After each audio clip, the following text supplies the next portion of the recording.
வெண்பருத்தி நூலெடுத்து வாய் வெடிச்ச பூவெடுத்து நான் அணிஞ்சிட தொடுத்து வச்ச நடினமான மாலை இது.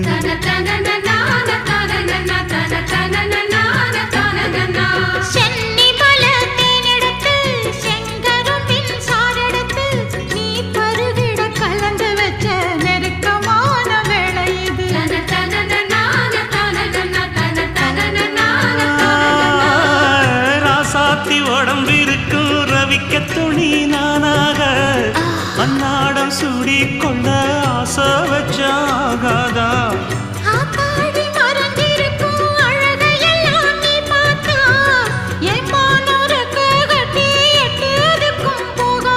அடிச்சி சக்கரையே எட்டி நீயும் நிக்கிறியே நான் ஏங்கி ஏங்கி பார்க்கிற போறாமி